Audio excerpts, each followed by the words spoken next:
Welcome, my friends, and let me spin a tale of love, redemption, and the transformative power of food. A savory saga that will tantalize your senses and warm your hearts. Enjoy the story. The stench of burnt garlic bread wafted through Arnold's kitchen as the owner, a portly man in his late 40s named Arnold Becker, stormed into the kitchen. His face was beet red, veins bulging in his neck. "Frank," he bellowed, "what the hell is going on back here? Table 6 just sent back their pasta primavera saying it tasted like dog food." Frank, the head chef, looked up from the stove with bleary, bloodshot eyes. He took a swig from a flask hidden in his apron pocket. "What do you expect, Arnie? You buy the cheapest ingredients possible. I'm doing my best here." "Your best?" Arnold sputtered incredulously. "I just caught you drinking on the job again. That's the third time this week." The young waitresses exchanged knowing glances. Frank's drunken antics were legendary, inappropriately hitting on the staff, mixing up orders, starting small grease fires. Everyone was fed up, but no one dared to cross the ill-tempered chef. "You know what? I've had enough of your crap, Frank," Arnold declared. "You're fired. Pack up your knives and get the hell out of my kitchen." Frank hurled his grease-stained apron at Arnold's feet. "Screw you, man. Good luck finding another chef willing to work in this dump." He stormed out, slamming the door behind him. The kitchen staff stood in stunned silence for a moment, before erupting in applause. "Good riddance," said one waitress. "I was ready to quit if I had to endure one more shift with that creep." Martha, Arnold's matronly neighbor who sometimes helped with prep work, patted him on the shoulder. "You did the right thing, dear. We're all behind you 100%. Arnold collapsed heavily into a chair, head in his hands. "What am I going to do, Martha? Without a head chef, I'll have to close the restaurant. I'm already barely scraping by as it is." Martha clucked her tongue sympathetically. "Have faith, Arnold. The Lord works in mysterious ways. I'm sure He will provide a solution." Arnold sighed, praying she was right. His little restaurant was his pride and joy. He couldn't bear to see it fail. But where on earth would he find a new chef on such short notice? The next morning, Arnold sat in his cramped office, despondently flipping through his Rolodex of restaurant contacts. No one was available to fill in, especially given Arnold's reputation for high turnover and low wages. "What's the plan, boss?" asked Olivia, his plucky assistant manager, poking her head in. "We've got reservations on the books for tonight." Arnold rubbed his stubbled chin. "Looks like we'll have to close for a sanitation day. Call the customers and tell them we had an unexpected maintenance issue in the kitchen. Offer them a 20% discount on their next visit." "You got it," said Olivia. "Let me know if there's anything else I can do to help."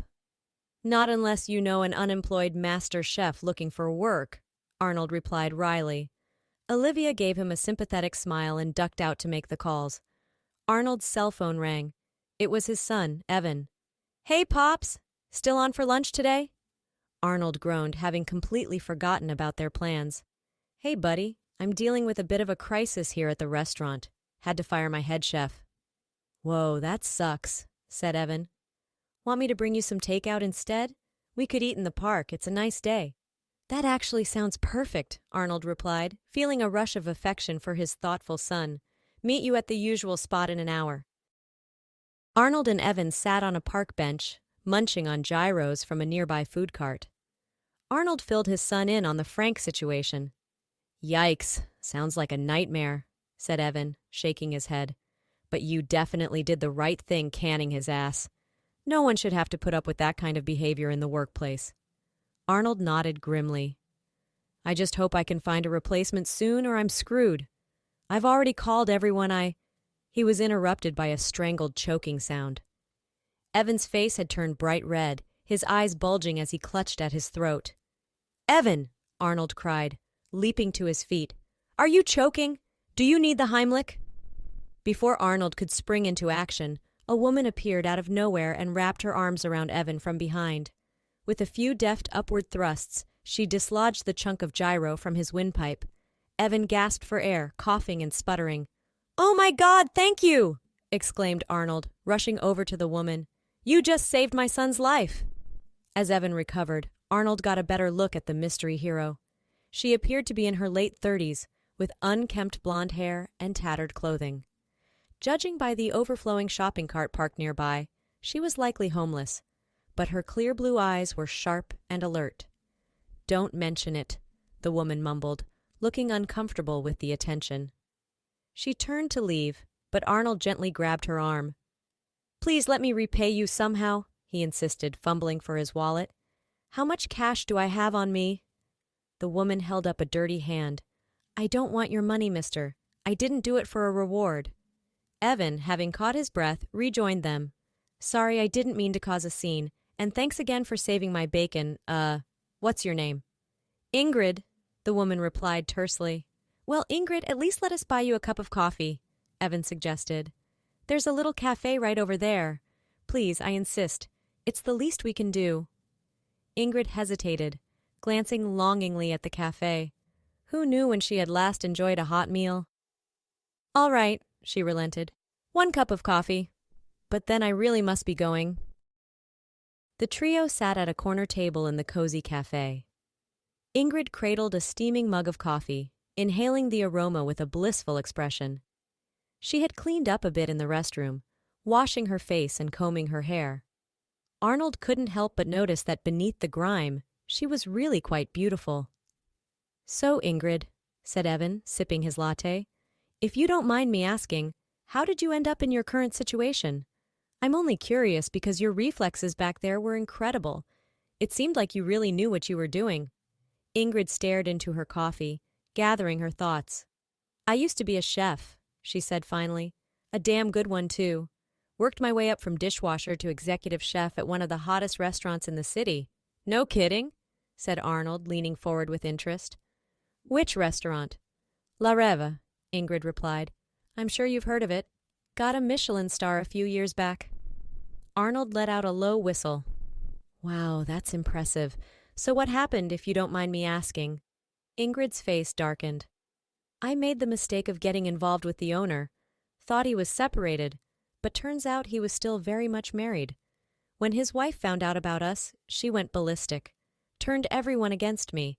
The staff, the investors, the food critics.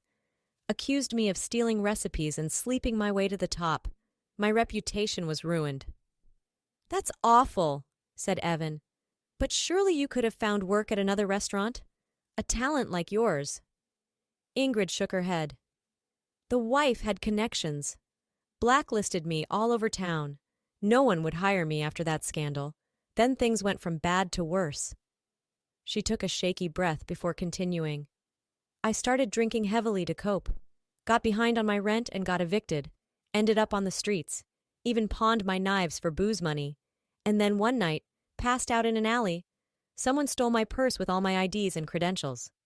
So now, even if I wanted to get back on my feet, I have no way to prove who I am or my culinary background. It's like Ingrid Hoffman, rising star chef, doesn't exist anymore.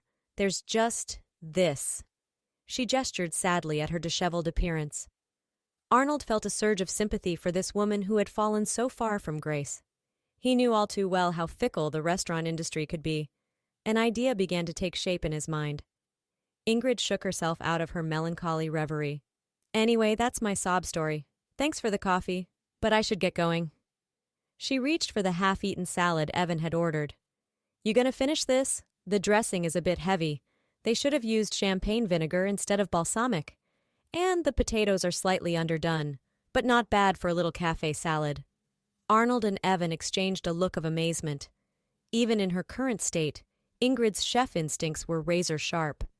Arnold cleared his throat. "Ingrid, I know this might sound crazy, but would you consider coming to work for me? I own a restaurant nearby and we just lost our head chef. You'd be doing me a huge favor." Ingrid let out a harsh laugh.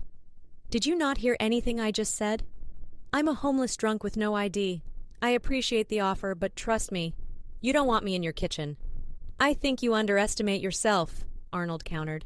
"And you'd be doing a lot more than making a few salads. I need someone to overhaul the whole menu. Look, just come by tomorrow and see the place. If you're not interested, no hard feelings and I'll leave you alone. But something tells me you belong in a kitchen, not on the streets. What do you say?" Ingrid wavered, looking torn. The allure of getting back behind the line, doing what she loved most, was tremendously tempting. and this man seemed so sincere in his offer. "Okay," she said finally. "I'll come by and check it out, but no promises." Arnold beamed, shaking her hand enthusiastically. "Excellent! I really think this could be the fresh start you need, Ingrid, for both of us." The next morning, Arnold anxiously paced in the restaurant kitchen, waiting for Ingrid to arrive. He had spent half the night tossing and turning, second-guessing his impulsive job offer. What did he really know about this woman, besides a few impressive food critiques? He had put out some feelers to his industry contacts, trying to corroborate her story about La Rêve. The few people who remembered an Ingrid Hoffmann described her as a rising talent, passionate, creative, with an incredible palate and work ethic. The scandal with the owner had made waves, though details were fuzzy. After that, she seemed to have fallen off the map. Until now. Arnold's thoughts were interrupted by the kitchen door swinging open.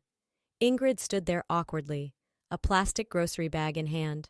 She looked like she had made an effort to tidy up, but her clothes were still worn and ill-fitting. "Morning, Chef," Arnold greeted her with a warm smile. "Glad you could make it. Welcome to Arnold's kitchen." Ingrid glanced around the dingy kitchen, taking in the ancient appliances and chipped countertops. Arnold inwardly cringed. It was a far cry from the gleaming state-of-the-art kitchen she must have commanded at La Rêve. "It's not much," he admitted, "but it's got good bones. And with the right touch, I think we could really turn things around. So what do you think? Still interested in the job?" Ingrid set her bag on the counter with a determined thud. "I'm here, aren't I? But if we're really doing this, I'm going to need a few things. First of all," she rummaged in the bag and pulled out a crisp white chef's coat and a set of pristine knives. "Consider it a signing bonus," said Arnold with a grin. "Every chef needs their uniform and tools." Ingrid ran a reverent hand over the coat, her eyes misting up. "I don't know what to say. Thank you, Chef Arnold." "Please, just Arnold," he insisted. "You're the chef now, I'm just the owner." Over the next few days, Arnold's kitchen underwent a stunning transformation under Ingrid's leadership. Using Arnold's meager pantry staples, she crafted an innovative new menu full of bold flavors and creative twists on comfort food classics. Arnold marveled at her ingenuity. Who knew canned peas could be elevated into a silky, mint-infused puree, or that stale bread could become decadent panzanella croutons? As word spread about the delicious new offerings, business began to pick up. Regulars raved about Ingrid's signature dishes like braised short rib with parsnip mash and crispy Brussels sprouts with pancetta. Reservations were soon booked out for weeks. Arnold's spirits soared along with his profits. For the first time in years, he felt hopeful about the future of his little restaurant. And he couldn't deny the growing attraction he felt for his talented new chef. The way Ingrid commanded the kitchen, cool and focused amidst the chaos, sent shivers down his spine. But he hesitated to act on his feelings, not wanting to jeopardize their professional relationship or take advantage of her vulnerable situation. Everything was going smoothly until one day, an unexpected VIP booking threw the kitchen into a tailspin. The mayor's notoriously snobby nephew was coming to celebrate his engagement with a party of 20. If they could impress this crowd, it would cement Arnold's kitchen as the new it spot in town. Ingrid was a ball of nerves, barking orders at the cooks and obsessing over every garnish. Arnold watched anxiously from the pass, knowing how much was riding on this service. When the first courses were sent out, he held his breath. The plates came back licked clean. The nephew proclaimed the tuna crudo transcendent and the truffle risotto divine. He even asked to personally compliment the chef. Ingrid emerged from the kitchen to a standing ovation, flushed with triumph. Arnold hugged her tightly, pride surging in his chest. As the last satiated guests filed out, Arnold popped a bottle of champagne for the staff. "To Chef Ingrid," he toasted, beaming. "The woman who saved Arnold's kitchen." Ingrid clinked her glass with his, but her smile didn't quite reach her eyes. Arnold noticed her pensive expression as she slipped away from the celebration. He found her perched on the back stoop, staring up at the stars. "Everything okay, Chef? You should be over the moon right now." Ingrid sighed. "I am truly. It's just, I can't keep imposing on you like this, Arnold." staying in your guest room, wearing your late wife's clothes. You've already done so much for me. But now that the restaurant is back on its feet, I think it's time for me to find my own place." Arnold's heart sank at the thought of her leaving. He realized then just how much her presence had come to mean to him, both in and out of the kitchen. Swallowing hard, he reached for her hand. "Ingrid, I don't want you to go. These past few weeks with you have been some of the happiest of my life. I think I'm falling in love with you." Ingrid stared at him, mouth agape. "Arnold, you don't know what you're saying. You barely know me." "I know enough," he insisted. "I know you're strong, resilient, and incredibly talented. I know you have a huge heart. And I know that whatever mistakes you made in the past, you deserve a second chance at happiness. We both do." Tears welled in Ingrid's eyes. She squeezed his hand tightly. I think I'm falling for you too," she whispered. "But are you sure about this? Being with me won't be easy. I'm still battling a lot of demons." Arnold cupped her face tenderly. "We'll fight them together. You've saved me in so many ways, Ingrid. Let me be there for you now. Move in with me, not as my chef, but as my partner, my love." Ingrid responded with a passionate kiss, flinging her arms around his neck.